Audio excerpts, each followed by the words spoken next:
At exactly 2:17 in the afternoon, when the whole street went silent and every light in every house died at once, Marave stood on my porch with rain in her hair, fear in her eyes, and a secret heavy enough to make her hands shake. I had barely opened the door when she whispered my name like it hurt to say it, and before I could ask what was wrong, she pressed one trembling hand against the frame and said she needed my help because her son's breathing machine had stopped. Before we go further, if you believe in kindness, second chances, and the quiet miracles that happen when people choose compassion over judgment, please like, comment, share, and subscribe to Ancient Truth. Stories like this remind us that sometimes the person knocking on your door is not just asking for help, they are giving you a chance to become human again. It was one of those strange summer afternoons when the sky turned the color of bruised metal long before evening. The heat had been thick all morning, pressing against windows, making the asphalt shimmer and the neighborhood dogs too tired to bark. I was in my kitchen, rinsing a single coffee mug I had used 3 times already, when the power cut out. No flicker, no warning, just a sudden collapse of sound.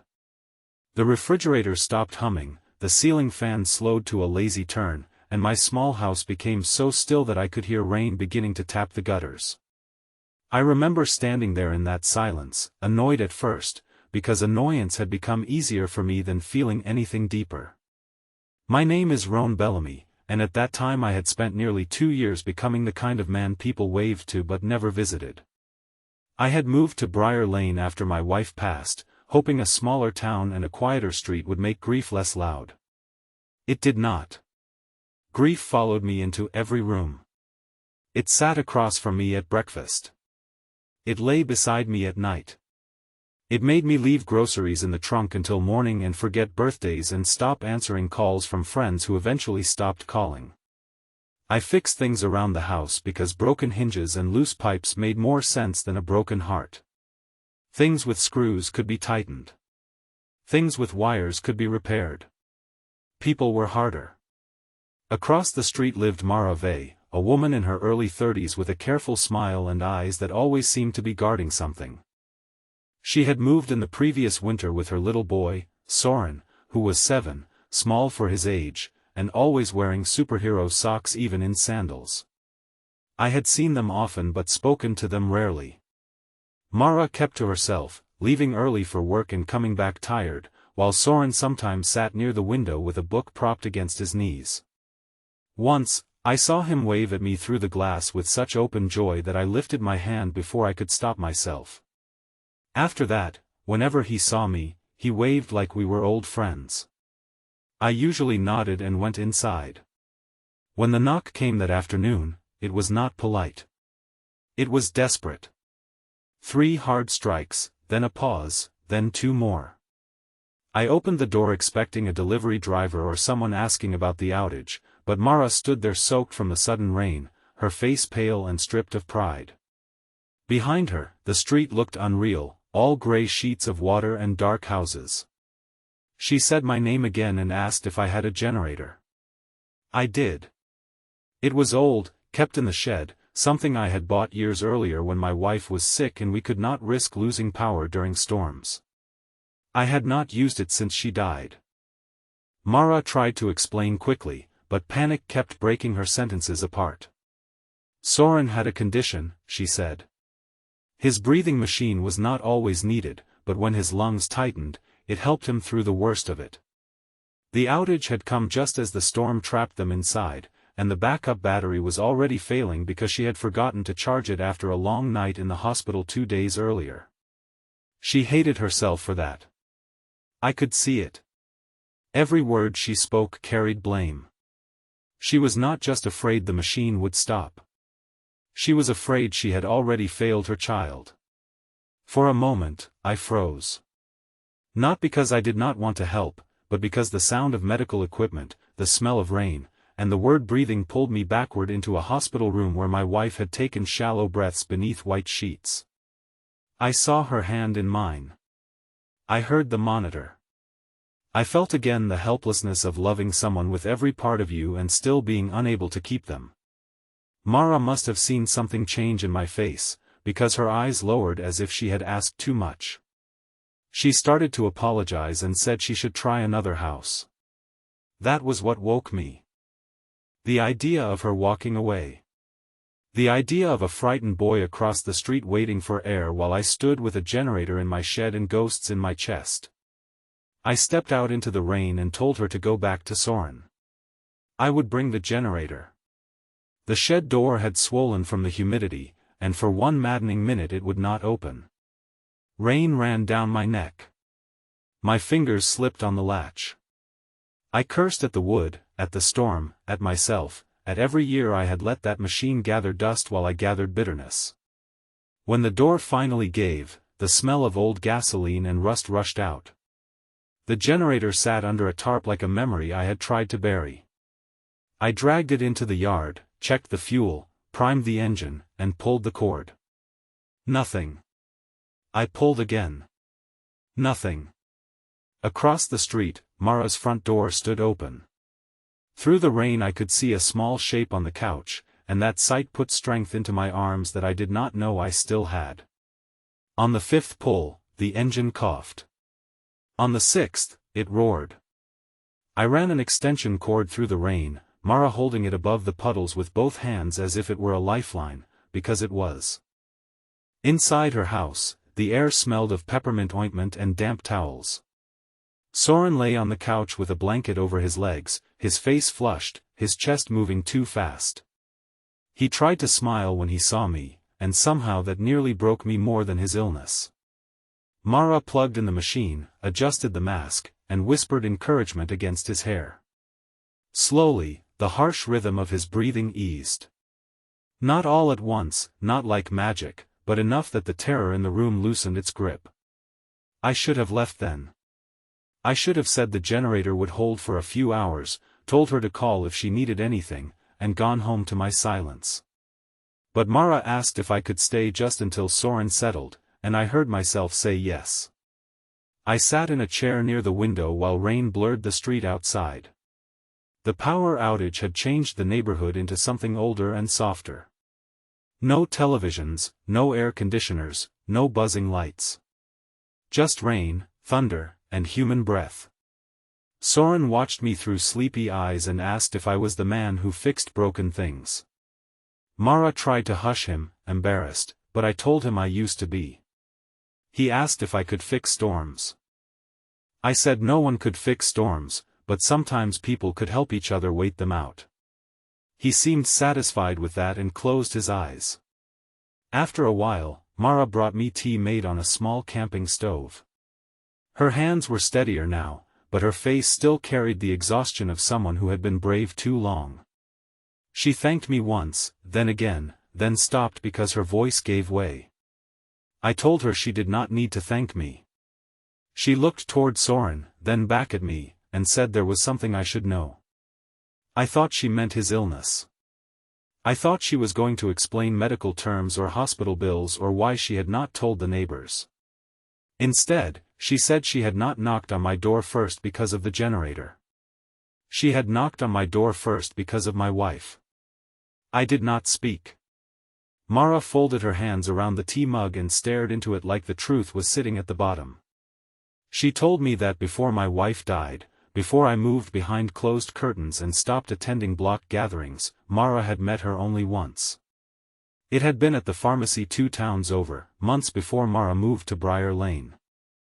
Soren was having a terrible episode then too, and Mara had been new to all of it, young and scared and alone, trying not to cry while insurance denied a prescription she could not afford. My wife, Ilara, had been standing behind her in line. She had heard enough to understand. Without making Mara feel small, without asking for praise, Ilara had paid for the medication and told her that no mother should have to choose between dignity and her child's breathing. Mara's voice shook when she said my wife had written our address on the back of a receipt and told her that if she ever needed help and had nowhere to go, she could come to Briar Lane and knock. Mara had kept that receipt for years. When she later found a rental on our street, she thought it was coincidence, or maybe mercy. But by then Ilara was gone, and I had become a man surrounded by walls. Mara said she had wanted to introduce herself many times, to tell me what my wife had done, but every time she saw my grief, she lost courage. She did not want to reopen my wound. So she stayed across the street, waving through her son, hoping one day there would be a right moment. Then the power went out, and there was no time left for the right moment. I sat there with the rain tapping the window and felt something inside me shift, painfully, like a locked door opening after years of rust. All that time, I had believed Alara's goodness had ended when her heartbeat stopped. I had thought the world had taken her from me and left nothing behind but photographs and folded sweaters. But here was Mara, here was Soren, here was a child breathing easier in a storm because years ago my wife had chosen kindness in a pharmacy line. Her love had traveled farther than I knew. It had crossed time. It had waited in a drawer on the back of an old receipt. It had knocked on my door wearing rain and fear. I asked Mara if she still had it.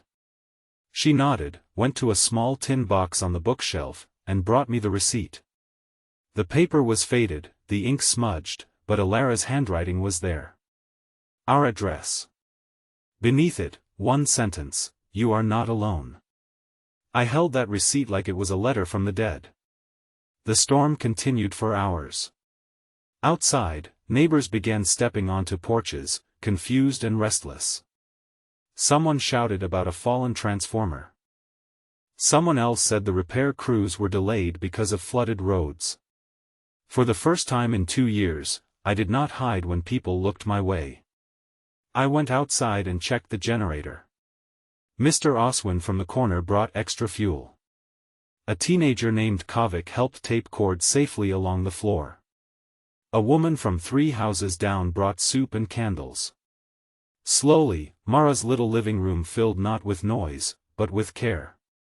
People who had lived beside each other for years without knowing one another's burdens suddenly became useful to one another.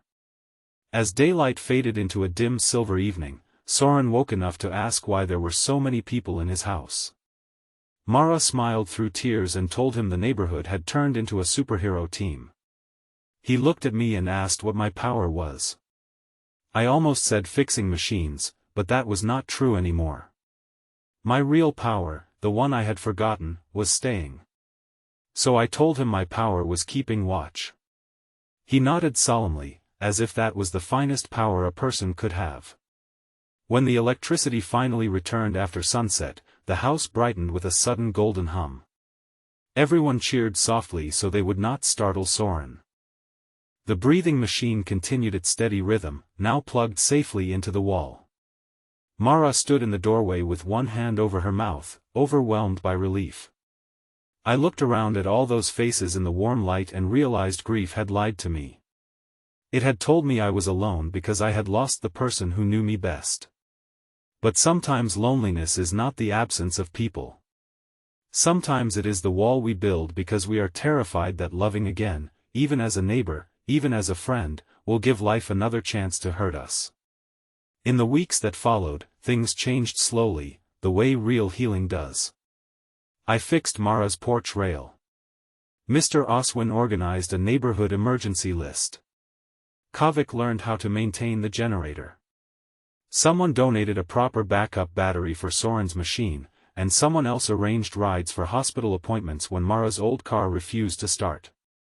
As for me, I began opening my curtains in the morning. I started cooking enough food for 2 and carrying the extra across the street.